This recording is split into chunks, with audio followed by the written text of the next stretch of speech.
Well, I'm not going to ask you about them then, because I want to know about their opponent a little bit and what you think of the Tampa Bay Lightning. Here's what I love about you, Mike. You're not just a numbers guy.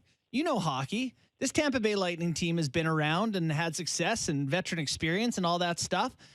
First off, do they look okay by the numbers, and do you believe it's going to matter come playoff time anyway? See, that's a great point. And, Colorado kind of limped into the playoffs last year. They lost 6 of 7, 7 of 8, something like that going in. Steamrolled everybody. Right. It's not necessarily the be-all, end-all that you need to be hot going in. And there's still time. Tampa could end up being that. But, yeah, it's been troubling to a point now where a month ago I probably would have said all things being equal with those two teams being so similar, give an edge to Tampa Bay. If that edge still exists, it's fading quickly. And Toronto's playing some good hockey, but the Lightning – they're still getting it from their big guys. Hedman's a monster, and Point is, he might score 50 goals this year. And Kucherov's doing his thing. Stamkos is great.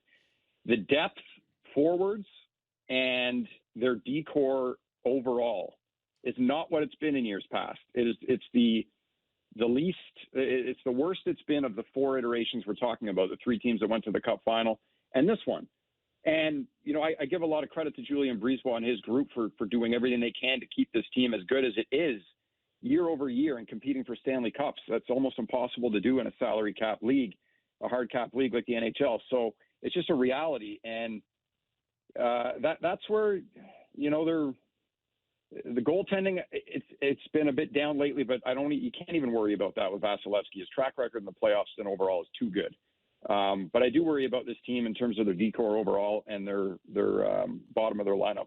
So when you look at the Lightning's kind of recipe, what they've done is they've had those big studs, but then they've gone out and they've kind of, brought in really important pieces like that. A guy like Nick Paul, a guy like Brandon Hagel. This year's version of it was Tanner Jeannot. And, I will count myself among the many here in Toronto who were terrified to criticize that move at the time.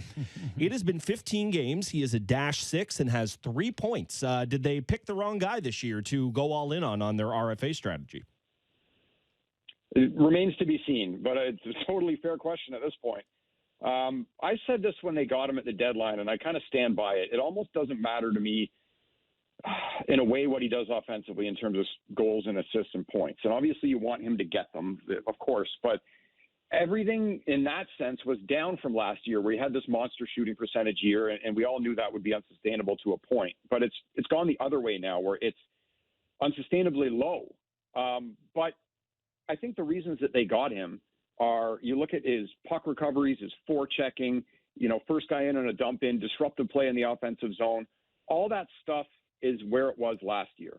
And if that's why they got him, if that's why they said, look, this guy can do all that stuff for us to help us tee up his line mates, keep pucks in the O zone, maybe force a team to defend for 40 seconds so they have to change and they can't attack us. He's good in those areas still. At some point, yeah, you probably need a bit of offense, and you're hoping that happens. But he's still the disruptive player he has been.